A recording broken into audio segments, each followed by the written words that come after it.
안녕하세요. 청주열린도서관 사서 이선경입니다. 오늘도 사서가 들려주는 베드타임 스토리에 오신 여러분들을 환영합니다.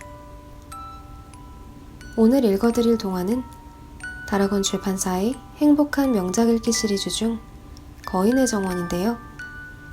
아일랜드의 작가 오스카 와일드의 작품입니다. 오스카 와일드는 동화와 소설, 희극 등 다양한 분야에서 작품을 남겼는데요. 이 작품은 작가가 1888년 발표한 동화집인 행복한 왕자에 수록된 작품입니다. 오스카 와일드의 거인의 정원. 오늘도 즐겁게 들어주세요. 굿나잇. The Selfish Giant. Chapter 1. The Giant's Garden. In mid-afternoon, the school bell rang. Children pulled out of the school building. They ran across the road to a garden. It was a beautiful garden.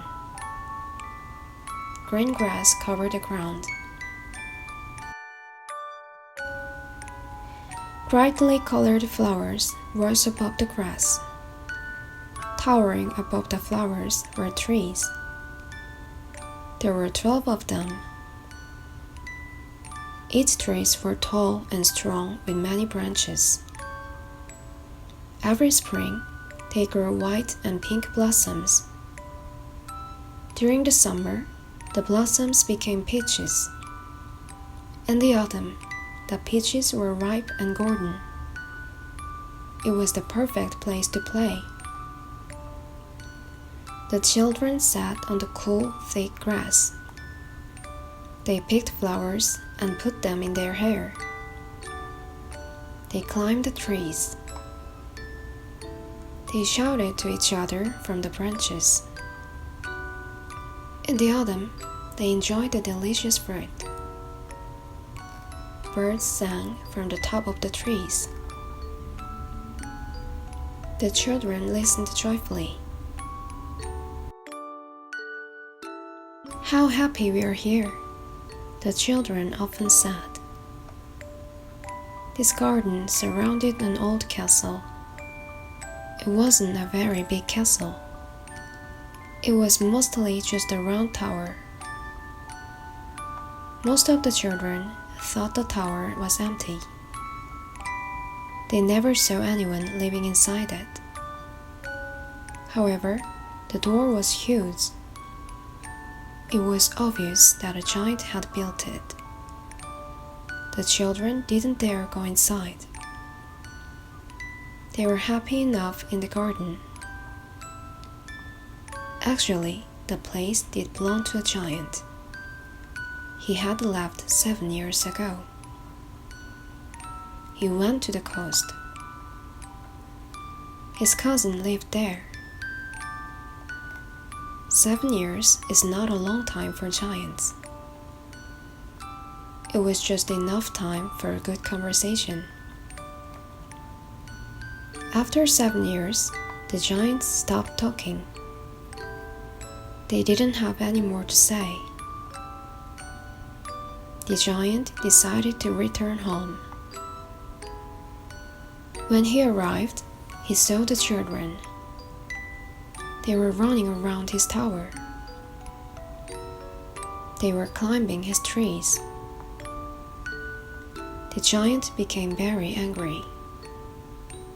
"What are you doing here?" he yelled. His voice was powerful. He sounded very mean. "This is my garden. Who said you could play here?" The children ran away. The giant was very selfish. His garden was large. He didn't always use it. However, he didn't want to share with anyone. In fact, he felt insulted. The children had no right to be on his property. He built a high stone wall around his garden. he put signs on the wall. They said, "Keep out! Intruders will be punished." Satisfied, the giant settled into his house. Now, the children were sad. When the school bell rang, they walked outside. They looked at the high wall across the road. They had nowhere to play. They couldn't play on the road. It was dusty and full of small rocks. It was also dangerous. Horses and carts often passed by. So the children just walked around the wall. They talked in the low, sad voices. "Do you remember the beautiful garden?" they would say. "We were so happy there." Chapter 2. The Long Winter. Winter came, and the children's lessons stopped. The children stayed home. Snow and frost covered the land. Finally, spring arrived and brought life with her. The snow melted, and green grass grew. Flowers appeared. Birds sang in the trees. But these changes did not happen in the garden. Winter was still inside the giant's walls. Spring saw the signs on the wall. "Keep out!"